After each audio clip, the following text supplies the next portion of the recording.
You're watching Drive Car of the Year powered by BP, and this segment is one that is very, very style conscious. It's small luxury SUVs. We've got three favourites and take a look at them. All individually in their own ways, beautiful executions on exactly the same concept. We've got the Audi Q3, brand new to the segment, updated, completely updated. We've got the Volvo XC40, and we've got probably the original stylish small SUV, the Range Rover Evoque. Like the luxury small car class, the small luxury SUV class is one of the cheapest ways into a premium brand. And here we've got three very different takes on that formula. You've got the Volvo XC40, the Audi Q3 and the Range Rover Evoque, all of which have very different takes on styling. They offer varying levels of practicality and very different ways to digitise the cabin. In third place, it's arguably the most beautiful SUV in this segment, the Range Rover Evoque. It's always been about design, it's always been about looks, but the new Evoque is incredibly well executed, especially in the cabin, and it feels every bit the premium SUV. In second place, we've got the Volvo XC40, which is a very, very sharp entrant in this competition. It does everything that Volvos always do well and has an incredibly luxurious interior.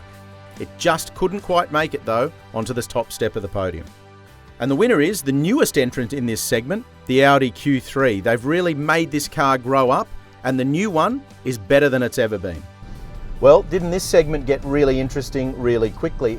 The fact that the Audi Q3 has won straight out of the box against vehicles like Volvo XC40 and Range Rover Evoque, which are both two things, beautifully designed and premium, is really impressive, and it speaks volumes about this Q3. Now, straight off the bat, you sit down in this thing and it feels like a really special place to be. The cabin is beautifully executed, the infotainment is really well laid out, it's easy to understand, the driver display, basically a new version of iCockpit almost, is fantastic.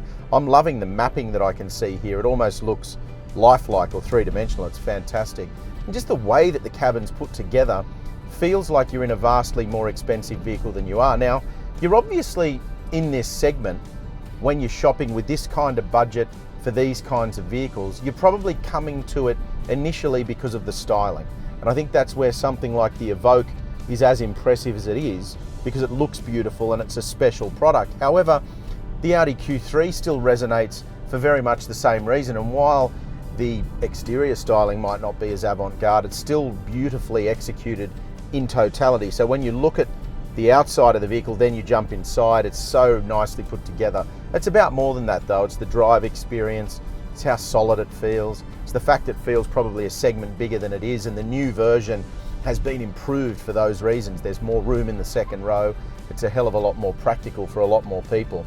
And if you're buying in this segment, as good as the XC40 is and as good as the Evoque is, the Q3 just pips them to the top of the segment. But we've got good news for you. If you buy any of the three of them, you're not going to be disappointed. We weren't disappointed with any of these cars. Each of them had this really nice luxury touch to them, but the Q3 just managed to step above the rest. Well, what an interesting segment this one is, and to be completely honest with you, the judges have said that splitting these three small luxury SUVs was a near impossible task. The Audi Q3 and the Volvo XC40 are so close. They're so close on so many different things that splitting them is almost impossible, and the same goes for the Range Rover Evoque. However, what I think the judges have, commented on here is that you buy these three vehicles for very different reasons. They're all aimed at different buyers, and where the Q3 will suit a certain buyer, the Volvo does what the Volvo's always done. That Range Rover Evoque, that new platform, the design execution, the little details, it's still the most stylish in the segment. However, the winner of the Drive Car of the Year in the small luxury SUV category is the Audi Q3. Go to drive.com.au for more details.